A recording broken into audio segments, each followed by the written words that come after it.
All right, folks, welcome back. This is the daily log entry for February 25th, 2021.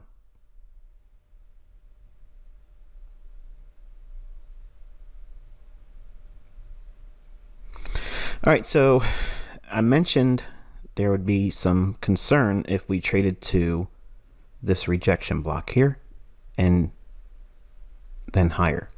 So we did not want to see that. So I want to talk a little bit about the importance of the Thursday New York session and how you can predict potential reversals so that way you don't give up the lion's portion of the move that you've tried to capture for that particular day or that week, and how you can anticipate but not always know for certain. Okay, so there's always that little gray area. Remember, I'm in the 90%, not the 100% strike rate. So you're going to learn a little bit about algorithmic theory in this lesson. I'm going to try not to be too long-winded, but I'll try to keep it as short and concise as possible. But go back and listen to the recording yesterday. So that down close price right there, that's the one that is important because that's your rejection block. This run down takes the stops below that and rallies higher. So much in the same way like a breaker would be like this low, the high, and the lower low, and once it trades back down into it, we find support. This formation and price, the algorithm remembers this.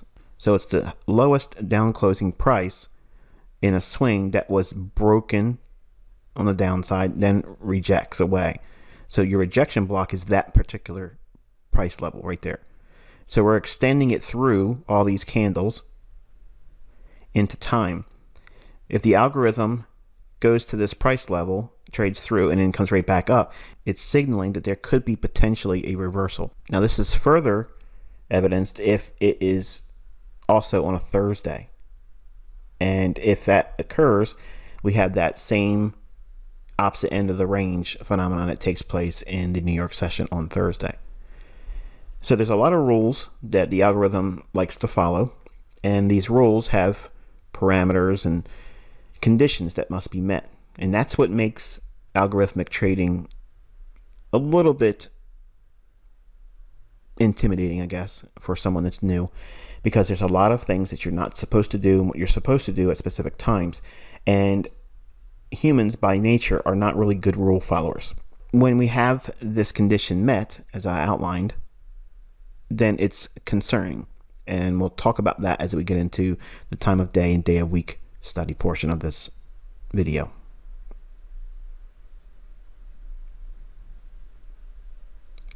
Now, looking at the dollar index, now you all are usually just seeing the euro and cable, but I'm bringing in this discussion and teaching because it's salient. It's something that I outlined yesterday, gave you reasons for concern around that particular level. And what I have is that same rejection block that's on the daily candle of December 17th, 2020. Right? So 2020, December 17th, that level's carried out into the future. And now this is Thursday's trading. So midnight New York, and then 2 o'clock in the afternoon New York time. Notice that the market trades down into and through that rejection block ahead of the 7 o'clock New York open kill zone. Now this time window here, this is what you put in for your notes. 7 o'clock in the morning to noon. 7 o'clock in the morning to noon Eastern Standard Time. So whatever time it is in New York, you want to make sure that you're anticipating this range on Thursdays because it could potentially cap the weekly range. It does not happen every single week this way. And I'm also stating here that nothing says that this can't ultimately go lower overnight on some kind of a price run and take out this low and go lower. I'm just giving you the framework on how not to ride out all of this because this could potentially be an intermediate term reversal. So we have to see what we get on Friday and then on Sunday's trading. So if you're in a move, say you're short back here dollar or in here in long foreign currency, wouldn't you want to know when these turning points are likely to form so that way you're not caught off guard? That's what I'm teaching here tonight. Now, this isn't the first time I mentioned how Thursday's New York session caps the weekly range. We've been talking about this for a number of weeks now. I'm trying to frame the idea of how the market delivers the daily ranges, how the intraday turning points occur at the kill zones as I teach them, and how that framework works within the higher time frame bias that I give you in the commentaries. This video kind of divides that portion, and for the next couple weeks, majority of March and maybe half of April, each video is going to be predominantly teachings. Okay, it's going to be lessons. Now, I'm not going to be pointing to anything like, here's where the market's going to go here, focus there.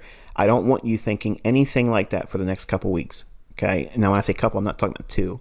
Like I said, it could be as many as 6 weeks before we go back into pointing where the market's going to go to next. Now, I already know some of you are hissing and moaning. Oh, come on, ICT.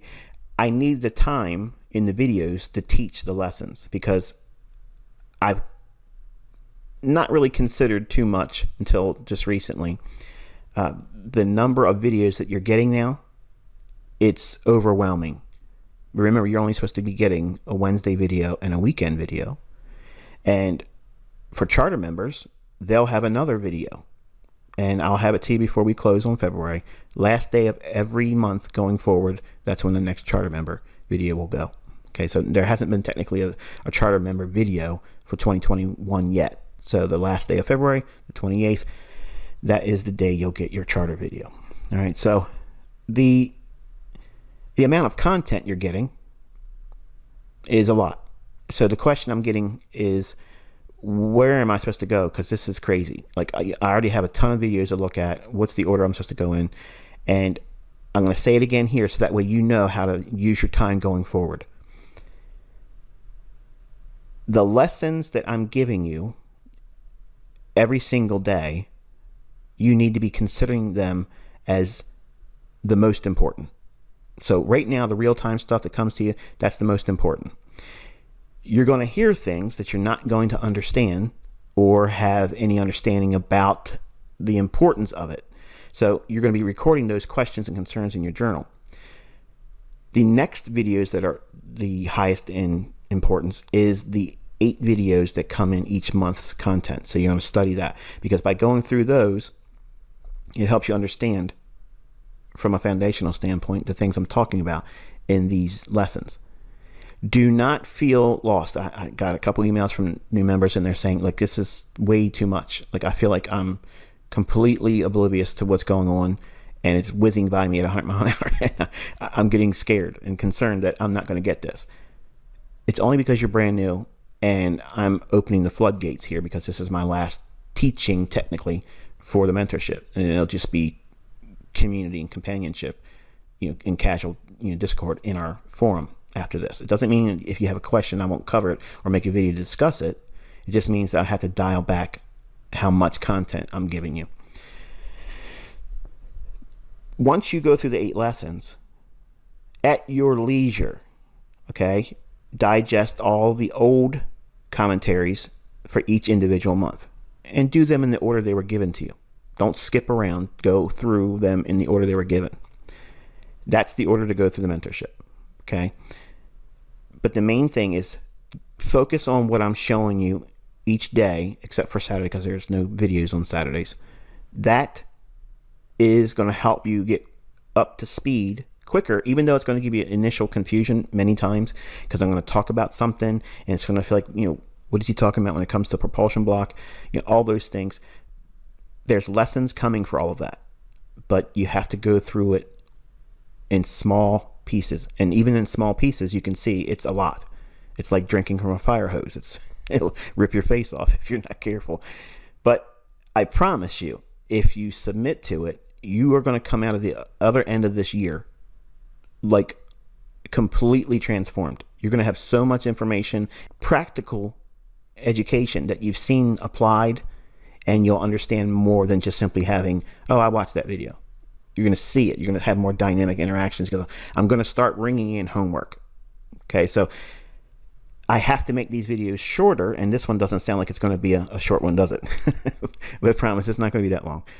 But you're going to have interactive homework. Okay, so I'm going to provide you things that you need to go into your chart, look for specific things, mark up certain things, weigh out certain things. Is this chart meeting the criteria I'm teaching around that specific week or that time that we're covering a topic?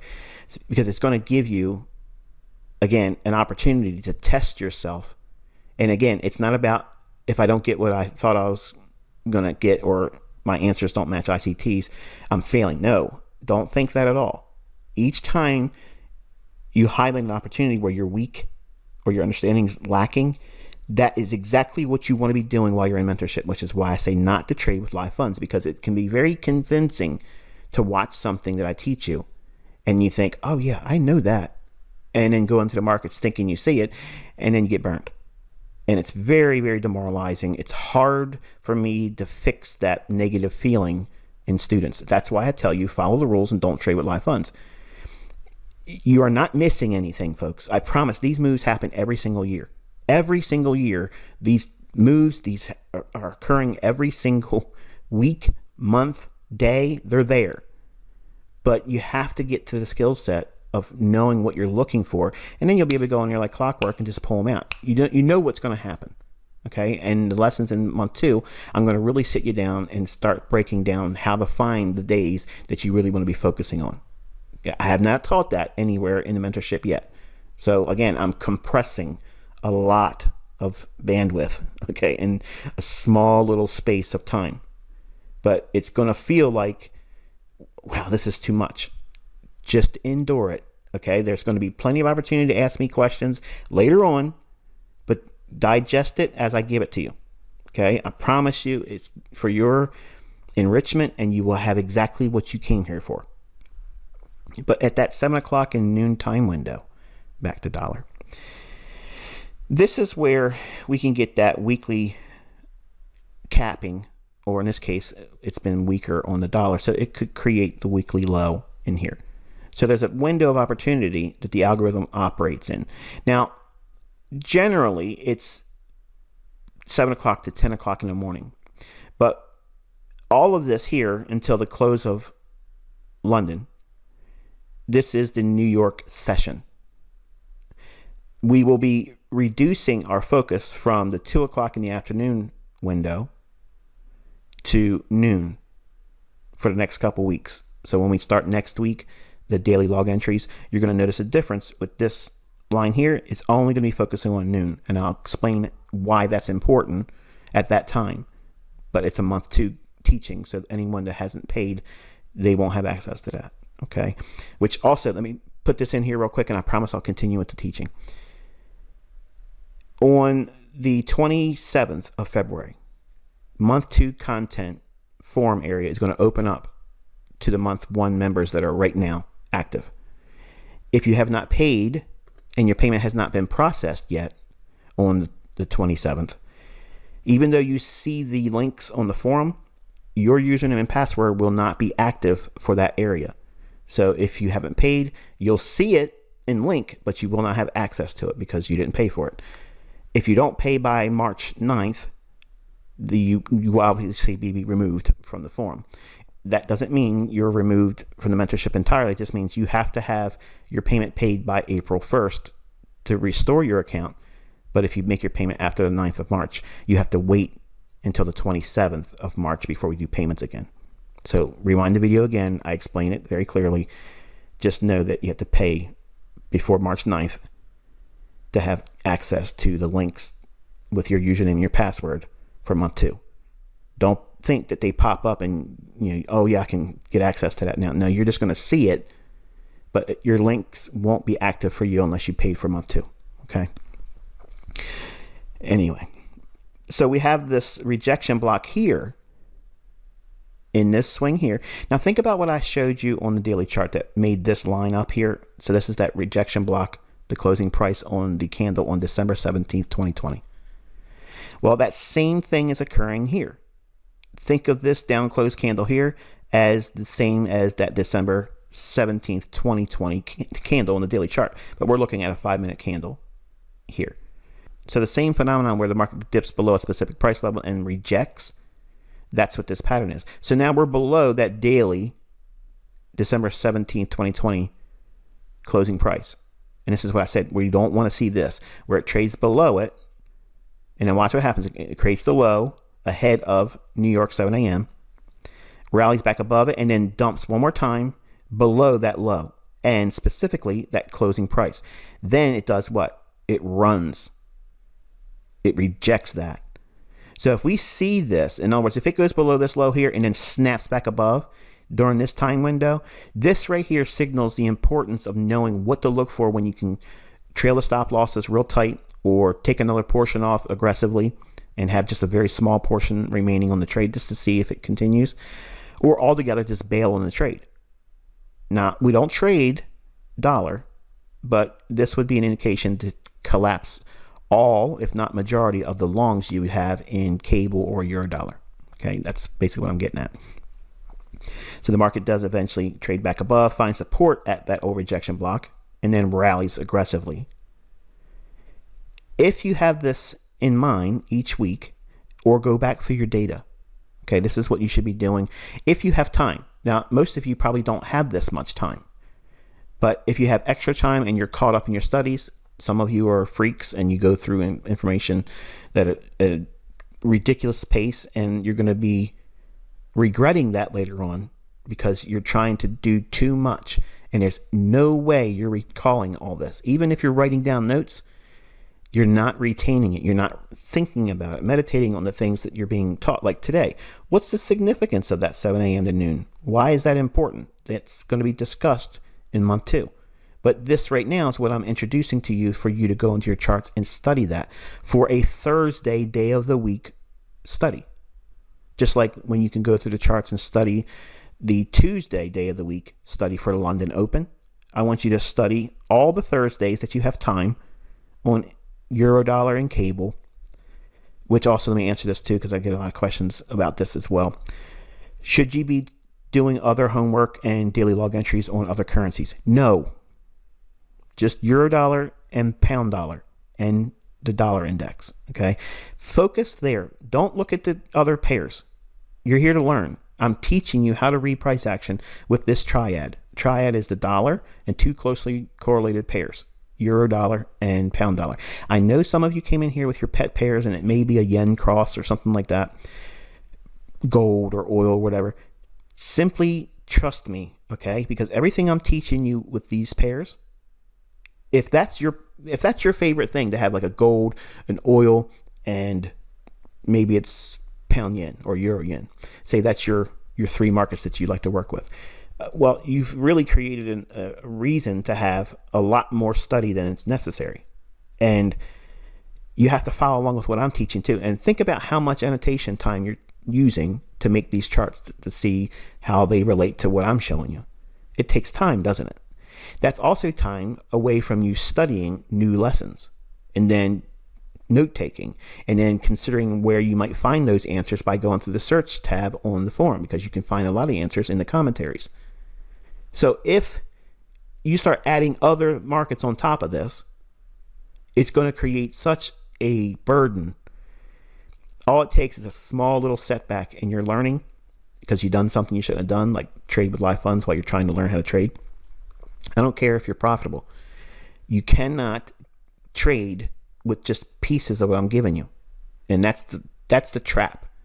I'm not setting that trap for you, but that's the trap with students that are profitable or semi-profitable, break-even type trader. They come in here and they get this itch. They got, oh yeah, I'm going to go do what this video just said. And then it creates a problem. So to keep that from happening and keeping your emotions apart from the learning experience and taking your money focus away, because if you remove the emotion and the money, you're going to learn exactly how to read price. And then you know what the default of that is. If you apply good sound money management to being able to read the tape and market, the default is going to be you're profitable if you submit. Okay, but if you don't submit, you're going to have a whole lot of trouble here. Okay, and I don't want to see you quit, and I don't want you to get frustrated. But if you follow what I'm saying, you're going to avoid those things. All right, so let's go over to the next pair, and that is the euro dollar. This is the 5-minute chart. So if you have your chart look like this and then study it and come up with your own annotations, I'm going to show mine. All right, so I gave you the daily fair value gap. I said this is where it's going to trade up into. This is what I think it's going to reach for. So we had a framework on the daily chart. So I'm going to dig into that all through the month of March. And you're probably thinking, well, it's not that much of a move, Michael. How could it be spread across the entire month of March? We're going to get real detailed. We're going to get real detailed, and that way you'll see how to go into your charts in between my videos. So that way you're really pulling out the gems of understanding how IPTA operates and how it delivers price. But I have to ask you, obviously I can't see you respond or hear you, and please don't email me, okay, because I'm getting way too many emails. But isn't it fascinating to see how the things I'm giving you and showing you and the logic as to why it should go to these levels, and then when I point, it goes there. It's like walking a dog on a leash. Now, I don't want to sound arrogant, because that's not the point of what I'm trying to press upon you. It's the forecasting, the prognostication value of what you're learning. It's phenomenal. It gives you context to all the chaos that you see in these candles. And these folks that go out there and say, you can't time the market. You can't predict the market. Nobody knows what intraday charts are going to do. It's all noise. You have seen for the last 4 weeks plus. You have witnessed it. Now, if you are honest with yourself, the things I talked about to frame these things, you've heard me talk about them before. Maybe in casual reference, either in a YouTube video or in a commentary that you've watched, but you see me using them. Framing the idea, saying it should do this, it should not do this. If it doesn't do this, but does this, this kills the idea. That means I'm wrong. Not, well, let me go the other direction. See, there's a difference there. And you have to be able to get to that point in your analysis where you can say, this is what I want to see in price. If it delivers, I'm going to engage with that idea in mind. But if it doesn't deliver that and something else occurs, I have to submit and say I'm wrong. And it does not mean my model's broken. It does not mean that I'm not intelligent. It doesn't mean anything from a negative stance. It just means that that transaction didn't align with your model. Period. Let it go. There'll be other ones. Okay. So this is the discount level of the fair value gap on the daily, and this is the premium level of the fair value gap on the daily chart of euro dollar. And this whole chart is a 5-minute chart. So we're going to add the annotations now. So here's midnight in New York. We had a breaker here. So we have a low, a high, and a lower low. You see that? Extend that out in time. Hits it beautifully in London. Also, optimal trade entry. Okay, right in here to here. See that? London, open. What's the bias? We were looking for lower prices in dollar. So a mirror image of that in euro would be higher prices in euro dollar. If it's going higher, what time of day should the low form? London open kill zone. It creates a drop down. This is a Judas swing. This is what tricks traders. They see this move, they chase it.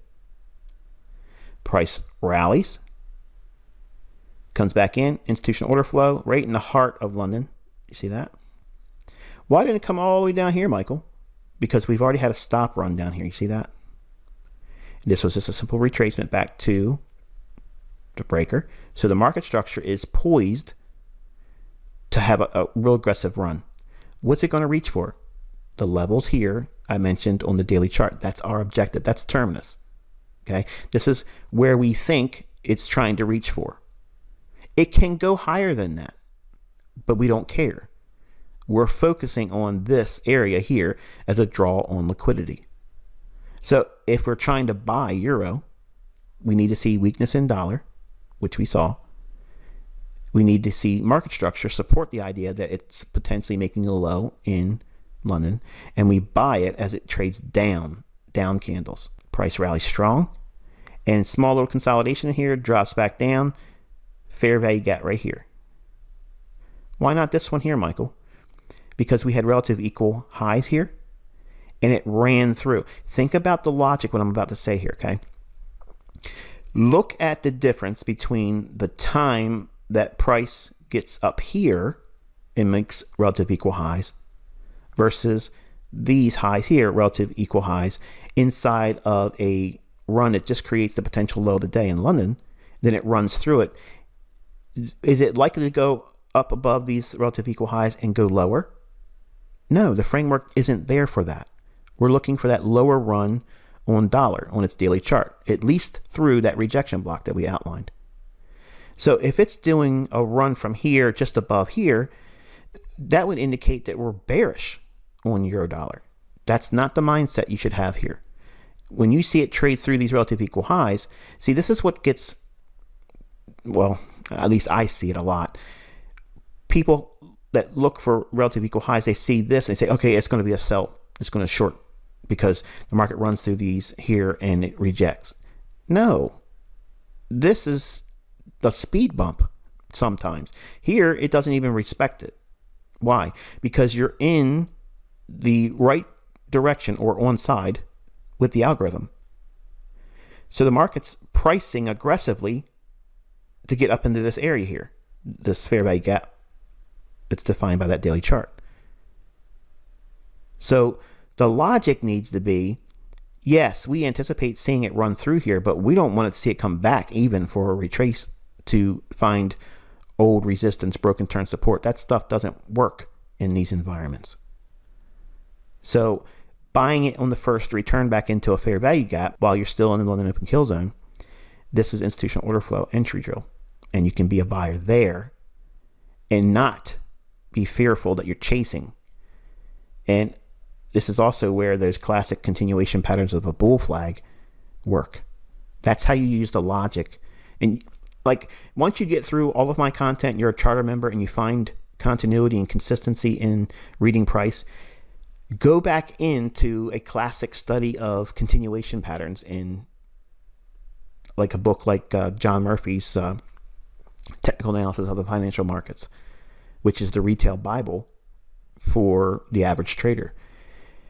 You're going to learn lessons how I take that stuff and use it against them, but you will know when those patterns work, which is such a fun study because you can look at a chart right now without knowing the things I'm going to teach you. And if you understand classic charting patterns like triangles and coils, pennants, flags, and head and shoulders types of things, that can fool you. You know, geometry is not the answer in trading. It's much more deeper than that. And it's all about liquidity. And I don't want you thinking that whenever you see these relative equal highs and it's going up there, that that's a sell in and of itself. It's not.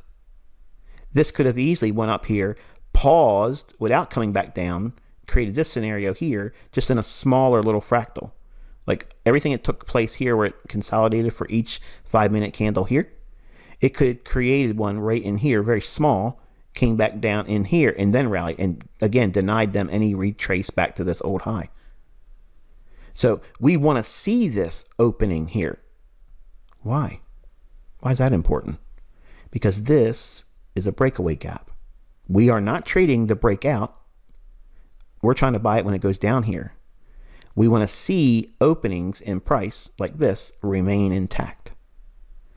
Which brings the question, whenever you see a fair value gap, like this right here is an imbalance, I would label this as a buy side imbalance, sell side inefficiency. Whereas if I was looking at a area like this little area here, okay, before it becomes a balanced price range, you're probably looking at this BPR. Man, what does BPR stand for? It's balanced price range, and you'll learn about that, but I'm going to touch a little bit here. But the small little gap here, or the imbalance, by nature and category, it is a buy side imbalance, sell side inefficiency here and here.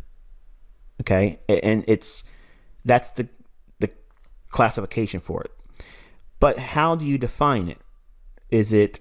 Why am I going back and forth from fair value gap to buy side imbalance, sell side inefficiency, or sell side imbalance, buy side inefficiency, BISI, SIBI?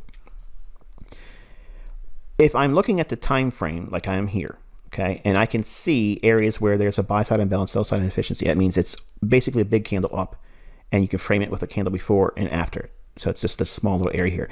This would be labeled buy side imbalance, sell side inefficiency. If I was questioned, like, what would you call that? That's what that would be, a BISI.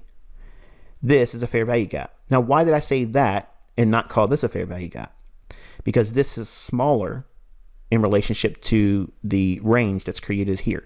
So the larger the inefficiency is on the time frame under study, classifies it whether it be a buy side imbalance, sell side inefficiency, or a fair value gap. But they're both imbalances. It just means this is a smaller one, and this one here has a lot of responsiveness versus the larger ones. The larger ones tend to be partially traded into or half filled, and if it completely closes, that's indicative of something else that you'll learn later on in the content. Okay, but right now just know that it's important to note all those levels, extending them in time. Over time, if you do this, you're going to have a ton of these ranges extended forward. For now, keep a study going forward for a week, okay? And if you use the way I've been teaching you to manage your annotations, I know that a lot of you have been sending me other things to do as an alternative. I really like what I'm doing. I like the idea of grouping them with the object tree and then being able to ring them in whenever I want collectively. You may not like that, but whatever suits you is fine. But I'm going to stick with what I've already done. So I appreciate your tips in regards to managing all that in terms of managing the notations and annotations on the chart. But you'll see there's a way you can do it with the last 3 days and the last week and the last month.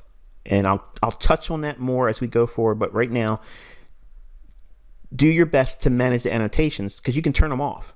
You can toggle them on and off. And if there's too many of them on, you focus on an hourly, focus on a 15, and focus on a 5 minute, and extend them in time.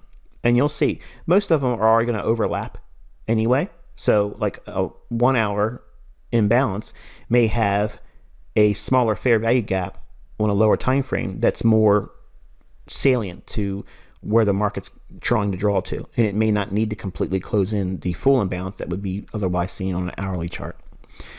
It'll make sense as I touch on that, okay? But right now, we're already going on so many different topics, again, which is why I say it takes layered lessons. All of this stuff has to be given a little bit over here, a little bit over there, and then over time, you see how they dovetail together. But let me get back to this lesson here. So the institutional order flow run here, runs up, creates a small little fair value gap with a bullish order block to the left. So by itself, that right there could have been a setup that could have seen a retracement back down in at the beginning of New York Open. This right here is what I was looking at as a potential if we did not get to the fair value gap. Like for instance, say we fell short and then we consolidated and dropped down here. We didn't go as high as we did here. Say we didn't see this movement so far up in price. This means it would have been crouching below a premium PD array, which is that daily fair value gap. That's these two levels here.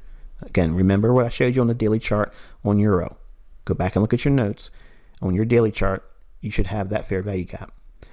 It'll be in the weekend commentary video. Okay, so that way I'll bring all this back into discussion. But if it would have failed to get to this level initially and drop back down in New York, I would have been inclined to take a long if it traded down into that at New York and then running up into the fair value gap.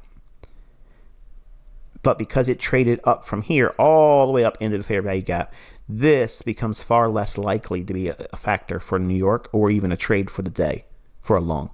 Because what we have done is we traded to the discount level of that fair value gap on the daily chart, and then we went to consequent encroachment. Then we consolidated, then we dropped down at the tail end of New York Open, trades back down into this fair value gap and this small little down close candle. I know it doesn't look like much, but it's there. So we have a fair value gap here. Add the spread to the order block, factor in some pips for the fair value gap. Buying that, then you can attack the buy side liquidity pool relative equal highs here.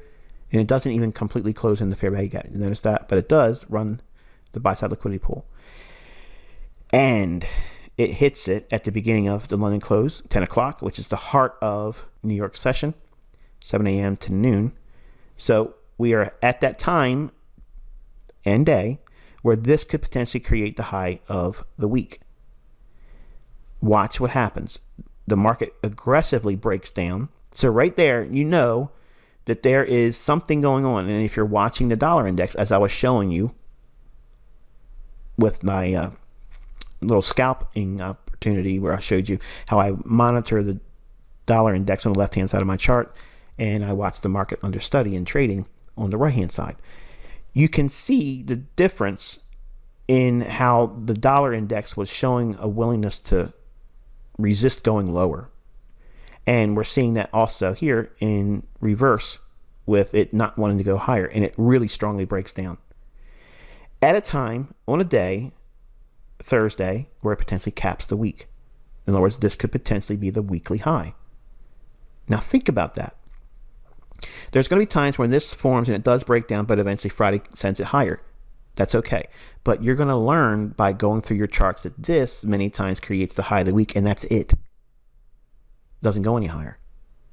Friday just fails to go any higher than that.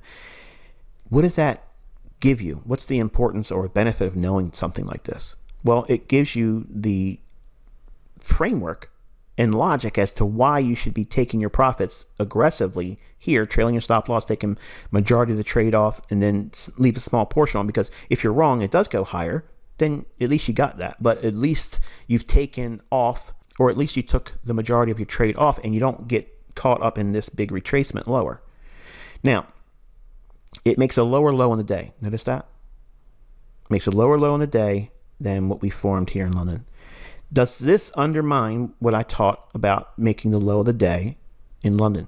No, because it makes the low of the day in London, and then it runs to our target. This is terminus. So at a later time, if it breaks down and goes lower than this, then it's of no concern to us.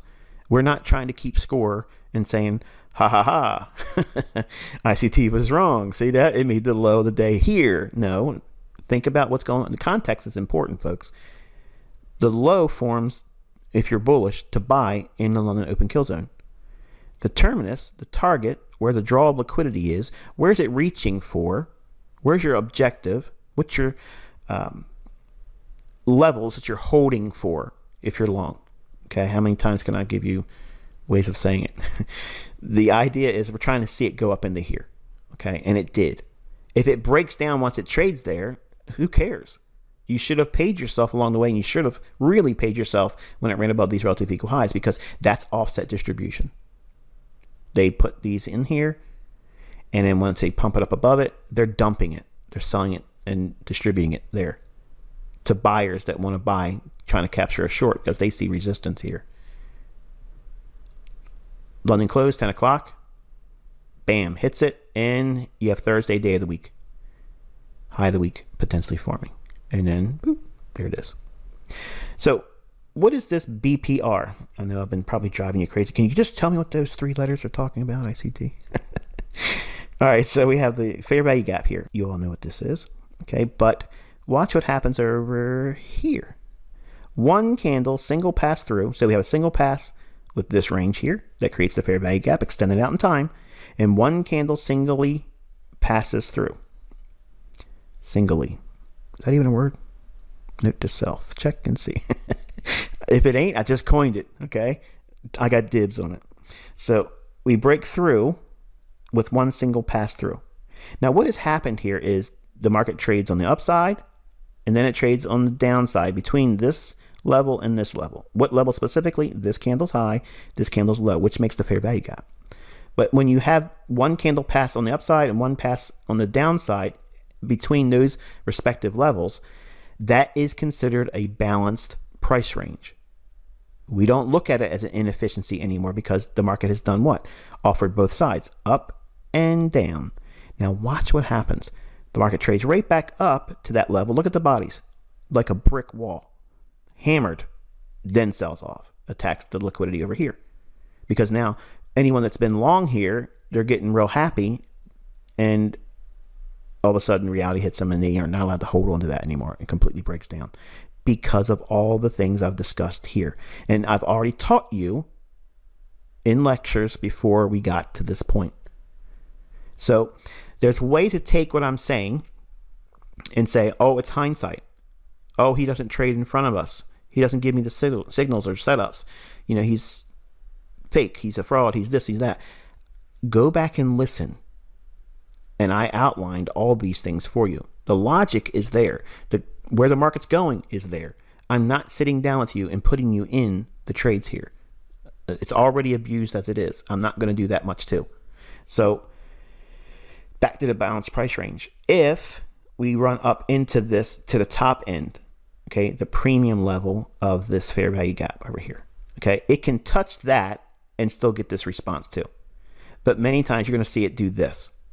Now, if you wanted to trade short, okay, say this is the pattern that you want to focus in on. Some of you are thinking, there's no way I would trade this. I don't even understand what I'm looking at. Over time, you will, and you're going to see this a lot. If it trades up into this level here, you can say, okay, I'm going to sell short here, and I'm going to put a stop loss above this high, but not by a pip or two. You go like a 10 pip above that. So you would use 10 pips above the premium level of the fair value gap that makes up the balanced price range. Now, some of you are thinking, man, this sounds like you're making this stuff up as you go along.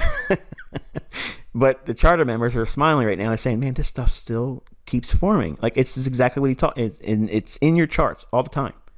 And if you have extra time on a Saturday and you're just relaxing in between your regular studies, you can go through and look for areas like this. And when you find them, it does these things like this. And it's amazing. It's just the market remembers this imbalance, but it's no longer an imbalance here because it's been offered sell side now. So go back to that imbalance there, and it's hitting that. Where on earth is the level that would be considered supply, demand, support, resistance, Elliott, harmonic? Come on now. Nothing else shows that. There's nothing here that would constitute that as a specific price level that sends it lower. That's a balanced price range.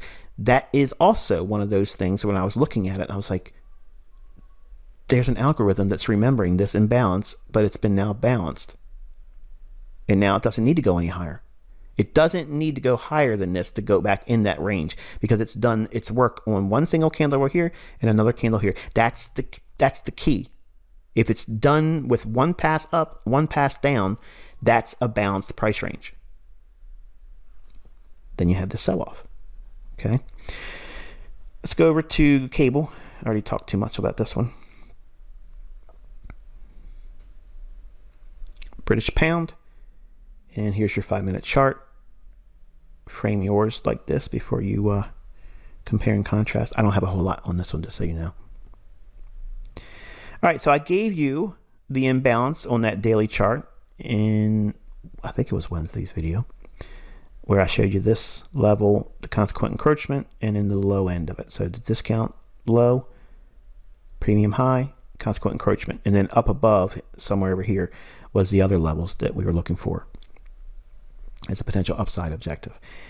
Now, some of you are probably thinking, oh, you really got this one wrong, ICT, because you said it probably isn't going to go down. No, I said I would not want to sell short this one. But ring in that 7 o'clock to noon time of day on Thursday.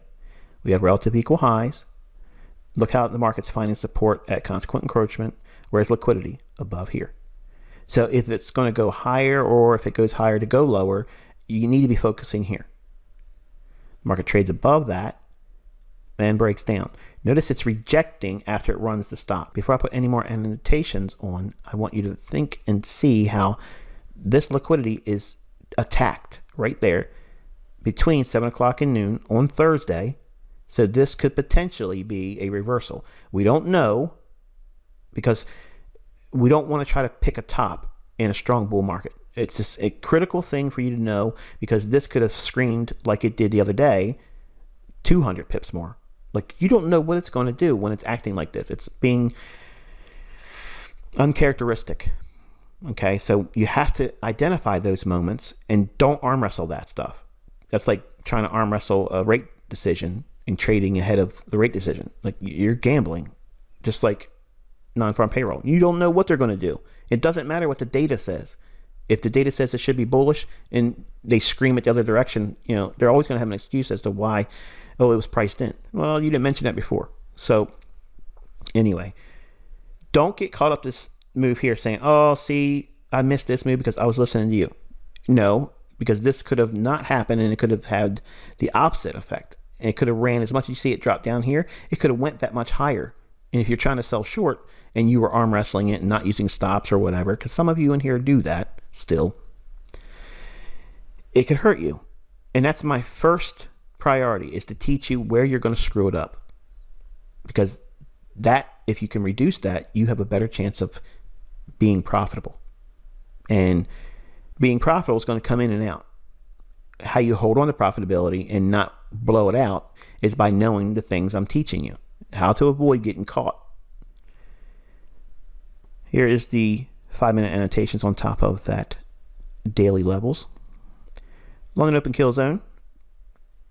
Creates a low here, runs up, shallow little run above this high here, consolidates and drops down ahead of New York Open, and then consolidates on the consequent encroachment, and then a run up just to take out the buy side liquidity here. Now contrast and compare what that dollar index was doing at that moment. Right here, right at that moment, it was indicating to you that it was not wanting to go lower. Isn't that what I said? That you don't want to see it go down below that daily rejection block on the dollar index and then fail. You don't want to see it reject. You don't want to see it go down below it and come back above it. Well, it was indicating it right there. When buy side liquidity is taken in between the window of opportunity that caps the weekly range at a time on the day of the week of Thursday. So in the basic framework, and this is not how every week does, but if you think of like Tuesday in a bullish environment, think of Tuesday low of the week London, Thursday New York session, high of the week. You're going to see a lot of that, but there's times when the market is in a hurry and it'll create the low of the week on Monday, London. Or if London creates a low on Monday, while it's underlyingly bullish, everything around this is bullish. Monday creates a low, and then Tuesday goes lower than that on London. That many times is the low of the week. And then you can see it blast off and go higher. And then look for Thursday, like we're framing here. That's usually the high of the week forming there. If there's opportunities that have high impact or medium impact news on Friday, we could see a continuation into Friday's trading. But if there's a lack of any real significant drivers on the economic calendar, usually the framework on Thursday holds true, and you'll see the opposite end of the range. Now, what I just gave you can be reversed when you're bearish. And what I just gave you is the blueprint to making millions and millions of pips. Okay, it is literally like that's the blueprint. Like that's the blueprint to IPTA from a very big macro stance. Just looking at it and saying, okay, what is it doing? And that's predominantly what it's doing. Now, when it's not in a trending model, that means if it's not directionally driven, where you can see it's going to go one direction higher or one direction lower and work towards a terminus like we outlined on the Eurodollar, where we had that fair value gap on the daily chart. We knew what it was reaching for. We understood that that's where it's going to go to. So that's directionally driven. Cable has just been like steamrolling higher. So it's been real easy to call it higher, but just being careful with it, not wanting to go short. This here is one of those reversal patterns that you can see it possibly forming, but I would never have taken that trade. In all honesty, I never would have taken that trade. Even if it hasn't been doing what it's been doing, where I've been real reluctant to touch it. like say it's been just trading normally, I still would not have taken that trade. I would have taken something down in here. I would have not taken that. Okay, so if you're looking at that thinking, how could you, I wouldn't have done it. Even this optimal trade entry here, I would have looked for this to deliver. And if it did, then I'd focus down over here. What am I looking at? The breaker, the high, the low, the high that takes out that short-term high here. So the liquidity's taken there. My eye goes to this down close candle right there, extending out in time. We go lower, come back in. That's a breaker for me. It's just trading right at that. And I would expect an expansion on the downside. Now, that sounds like hindsight. And if you have not been with me for the last couple of weeks or been with me for a number of years, that would be unacceptable for me to talk like that and let you believe any parts of it. But I think I've proven myself that I can call things, I can see it before it happens, and I can teach you how I'm doing it. So I want you to respect the fact that I'm telling you I would not have taken that trade, but what I would wait for is what I'm showing you here. And that would be a trade I would feel comfortable with. The idea would be getting short in here. So where is your stop? Where is it going to be at? The stop would have to be above the order block in here because it could use this range here to that low and retrade back up into it. But my stop would have to be above that bullish candle, which is a bearish order block. And that would be the framework. That might not be a trade that fits your model. It might be too many pips. It's all a matter of what you're willing to accept for your model and what you feel comfortable doing. But I find it interesting. It comes out of that fair value gap aggressively. We have a small little institutional order flow entry drill here, which is not annotated. And then it runs aggressively lower and right into that 140 big figure. Isn't that interesting? Hits that, bam, and consolidates. So the main takeaway in this discussion, which was really long-winded, I apologize. I didn't want it to be this long, but I had so many opportunities to talk about other things that are very closely related to, which helps you understand the logic of one or two things that's being discussed. And that's what I mean. Like the content is dense. It's a lot of things. It's a lot of moving parts. But when you take all these parts and you bring them together slowly, okay, one thread at a time, you don't see the image that I'm forming. You have no idea where I'm taking you. You have no understanding of what this is going to come together and you'll be able to see. But it really feels like, if you've never seen the movie The Matrix, it's corny to say it, but the way the guys are looking at that screen and you just see zeros and ones, everything's in binary. And the guy says to Neo, he says, look, I don't even see it anymore. I just see that's a blonde, that's a brunette. Well, you'll see these candles and they'll be just like that. It'll be completely something that nobody else would understand. And it would be so hard for you to describe. And you're going to appreciate how hard this is for me to articulate. It's not a matter of just do me a 5-minute video, ICT. No, there's so many things to this. It's a very, very rich tapestry that needs to be understood one thread at a time. And once I show you them over time, and then I draw the threads tighter, the image will become clear. You'll know what you're looking at. But there has to be some kind of initial confusion that you are agreeing that is normal. That's a normal thing.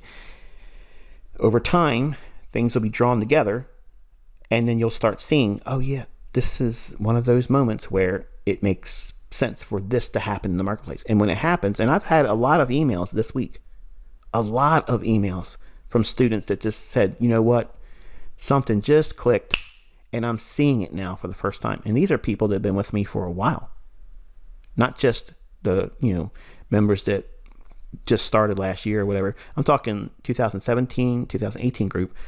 They're like, this, it just finally happened. Like, I see it. I had my epiphany. I had the aha moment. And it's emotional for me when I see that in the email, because even though I don't have the time to go through them, when I start to read them, I get hooked and I have to read them to the end. And it's such a good feeling. And I just do a real quick bullet point response, because I want to say a whole lot more, but I have other things I got to get done. So I hope you don't look at my responses as not as celebratory as you may have expected, because believe me, I'm prancing around the house like a peacock. Okay. I love it. I love it. I'm telling you, I love it. It gets me going. It gets me all hopped up because I know exactly what it felt like for me.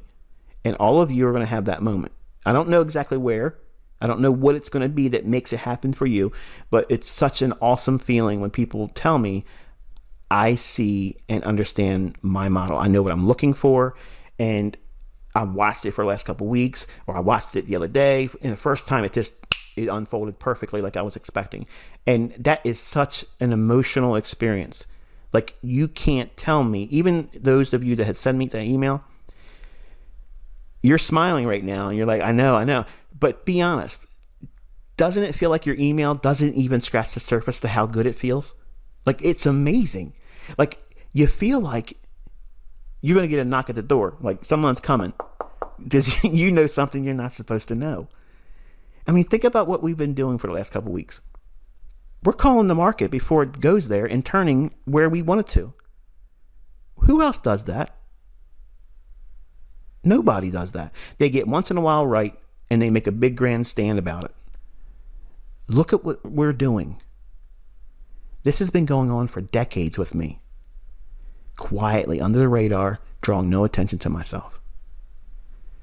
Imagine me walking around knowing this stuff and looking at people on the internet bragging about what they can do with these indicators and moving averages and animal patterns and how silly that stuff is. And then you can look at this and it's just like, what? Yeah. And it makes you wonder how much money is being made by people that know how to do this, and they have billions of dollars backing them. You can't comprehend that kind of money. It's ridiculous. Like, it's ridiculous. And that's what the central bank does. It cannibalizes institutional trading. They provide liquidity, but they cannibalize on those traders as well. Because the Goldman Sachs boys, okay, the UBS, the Citi guys, they are not the upper echelon. They are not, okay? They're good. They're better than retail. I'm not trying to diminish that. They're good. But they don't know what you're learning. It's not taught in any of their curriculum, and none of the traders at their desks know this stuff. You're learning things that you're not supposed to know. You're not supposed to have this perspective, because this is the 90% bracket that's on the other end of the 90% bracket that loses. Remember, it's a net sum zero game. For every winner, there's a loser. So if there's a category that they constantly tell you, 90% of traders lose money. Okay, well, who took the other side of those trades? There's two sides of every coin. So, yes, I teach you how the losing crowd loses. That's what those free tutorials do. In here, I flip that coin over and I show you what the other half is doing. How am I calling the markets like this? It's not retail. There's no books. There's no courses. It's just this. And I don't know what you're able to do with this. Like, I don't know what you're going to be able to do and where your threshold is. Like, when is success for you? That's all personal. And that's the part that I can't wait to read. I want to hear your stories. Like, I want you to do some amazing things. Not teach my stuff, not rebrand it. But if you want to do signal services and just smash it, not teaching them what you're doing to make the signals, but give the signals. Some of you in here are so hopped up about trying to make money, and you're doing it wrong by trying to sell my content. If you just submit to this stuff, learn how to do it, you would have a huge crowd literally at your beck and call. Anytime you want to open up a signal service and say, hey, watch me for a month, I'm going to do it for free. Nobody's willing to do that. Nobody out there that does signal services go out there and do a signal service for a month for free and put themselves on the line, because they don't trade well. They don't. They get you in here and, okay, we have a really good way of managing money. We can absorb 50% losing. and still make money. I don't like that. I don't know about you, but I don't like being wrong half the time. I hate that. To me, that just drives me nuts. And now you're going to ask me to risk my money on a 50-50? I could do 50-50. Flip a quarter. That's the same thing. You're going to find your niche in this, and you're going to be happy once you find it. And try not to overdo it. Don't tweak it. Don't supercharge it. Okay. Just find contentment in enough. And if you can just simply accept just a little measly 1% each time you enter the market, and that's what happens as a result, and then you get stopped out on the balance, you still are going to do phenomenal if you're consistent. Like if you ever sat down with a spreadsheet or calculator and just worked up the numbers, and you basically have 20 trading days a month. Now you're not going to be profitable every single day. That's not realistic. Besides, you have non-farm payroll in there, and you have other days where there'll be heavy-duty impacts to the economic calendar, so you want to be mindful of that. That's going to cause concern, or maybe a day off. So it's not I'm going to trade every day. There's times when you want to make sure that you're respecting that risk. Sure, you could make opportunities out of that day, but why? Why push it like that day? You don't need to. So if you frame it where you're making anywhere between 8 to 20% per month. Now, I'm not saying this is something that you should expect, but I'm saying as a target, that means that you've been doing it for a while, you're consistent, and you're able to manage your money correctly and not feel impulsive about, I have to take a trade. If you didn't take a trade in the last 2 days, are you dying to get into the market now? If you are, then you haven't controlled yourself yet, and you have to do more of abstaining from trading. And you condition yourself by doing that. And don't even look at the market. Don't even look at charts. Don't even paper trade it. That's how you fix that part. So once you get to that point where you can manage yourself well, and you're disciplined, and you understand what you're looking for in your model, and you can understand institutional order flow, it is very easy to make 8% a month. And it's realistic to make 20% per month.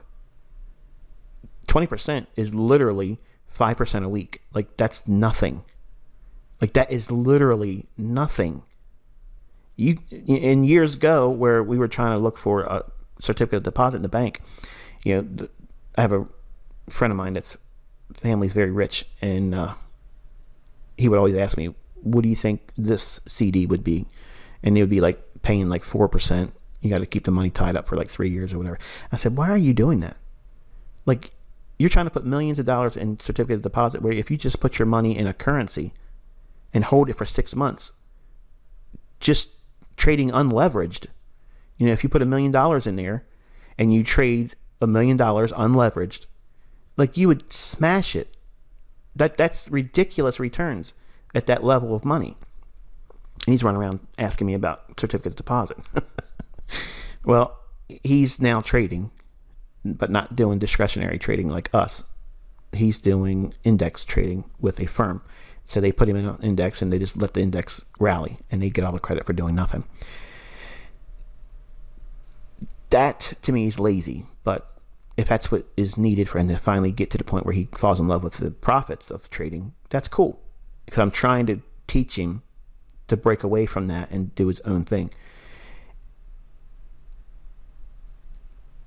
If you find a way of making a signal service and you are not violating your agreement here, you will be touching the lives of so many people, and they will love you for it. And you don't have to teach what you've learned here. You don't have to teach that. Some of you are in such a hurry that you want to put my name out there as an enticement. Come on, I'll teach you everything ICT is doing to make money. And then that's going to be your scratch. That's going to be your bankroll that you start trading with. I'm telling you, don't be surprised if that fails for you and you blow it, because that's what's going to happen, because you're doing it wrong. You're trying to take something and do something with it it's not meant to do, and you will not. It's like having sand in your well. You're not going to get it like that. You might think you will, but it isn't going to work for you.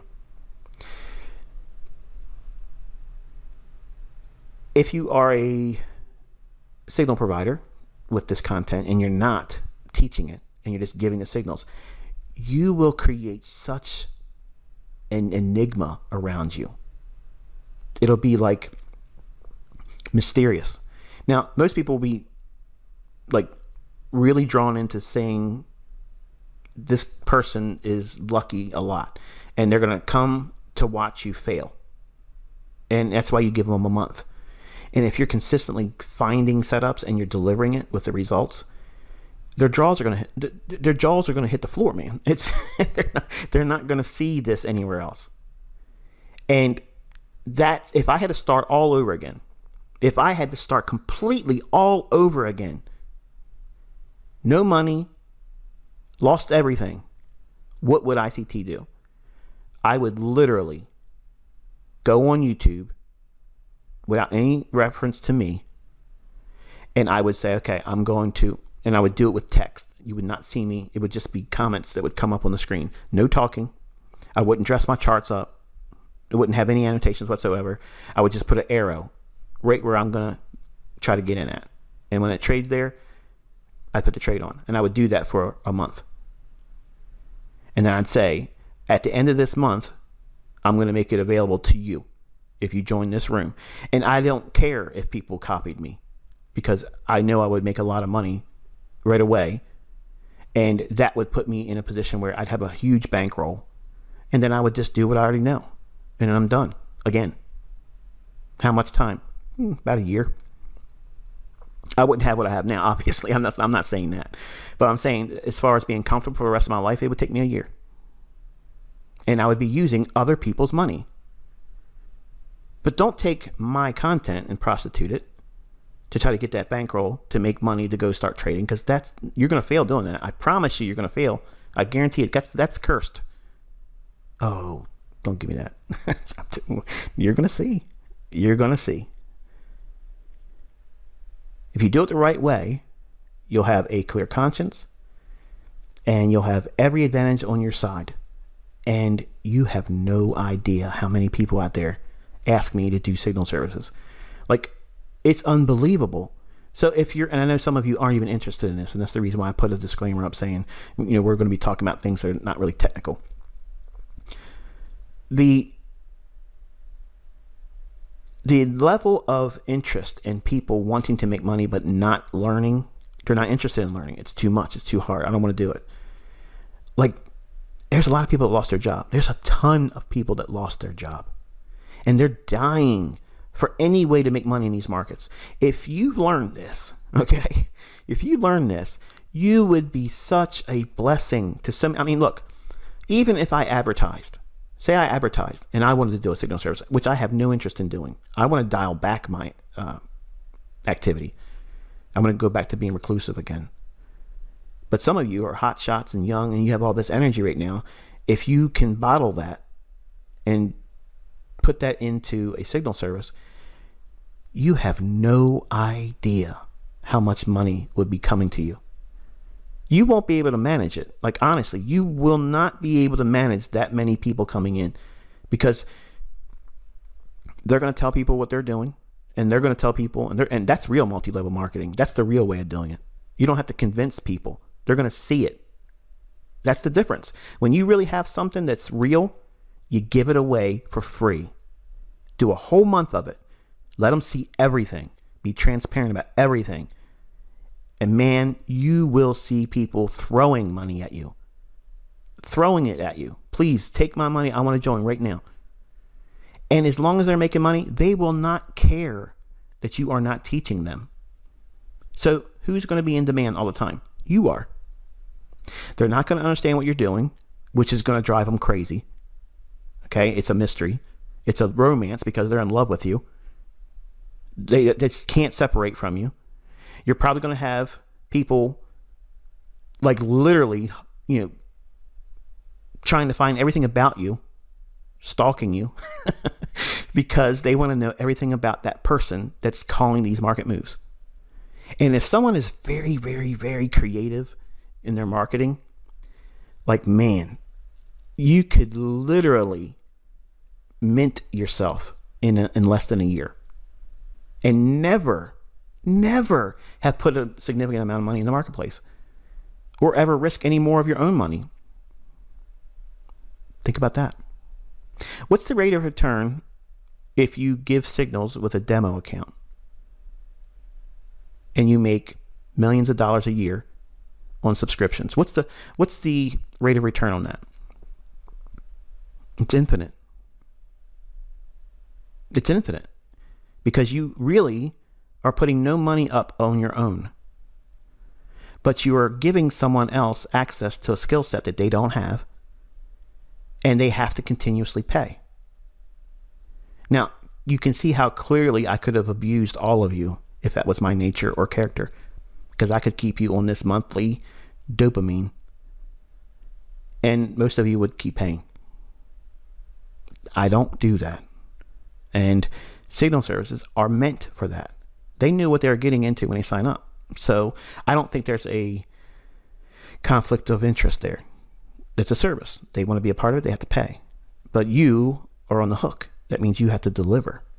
So the best way to manage that is not have your own money at risk and do everything from demo. And also that's how you beat the regulations, because you have to be very, very careful if you operate with a live account and tell people, I made this much money. I'm saying that if I made this much money, you can make this much money. Boom, you're in trouble. Okay. If you show them for a month, they're not going to care that it's a demo. They're not. And the ones that make a big deal about it, they never would have paid you anyway. You just look past them. But you have the opportunity to carve out such a lucrative career for yourself that you could use to bankroll your own trading. If you don't have a whole lot of money right now, that's one way you can do it real quick. And when you get feedback from folks that just simply show affection for you for what you do, and you have a clear conscience because you have not violated anything with me, can you imagine the balance and joy that you're going to have? If that's where you want to go, I'm not trying to talk anybody into doing signal service. I'm saying that there's a large crowd of you that want to do that. And I'm speaking to you. But you have no idea how amazing that would feel to live your life knowing that what you're doing is impacting other people positively. And you have residual income for as long as you want it. That's exciting. And you don't need a job. You don't care about having you don't want one, because that kind of money, it changes your understanding about everything. And for some of you, it's going to cause you to become reckless and silly like I did when I was young. But you'll always have an income stream, period. If you ever hit rock bottom, you can start right back up again. Something happens, you have a divorce, God forbid, something like that happens. It just, you can reboot and respawn and do it all over again. And that's what I had to do. I had to do all of that. But some of you don't want to do signal services. Some of you want to be fund managers. That takes a lot of courage. It takes a lot of courage, and it's hard for me to sleep. Doing those types of things is stressful. It is not something that is for everyone. And there are certain individuals that have that hardwiring in their head that they can do it. I personally wasn't comfortable doing it. I'm okay with the risks that I can take, but no matter how well you do, it's never good enough. And if you don't do well, it's the worst. Like, they want your head on a block.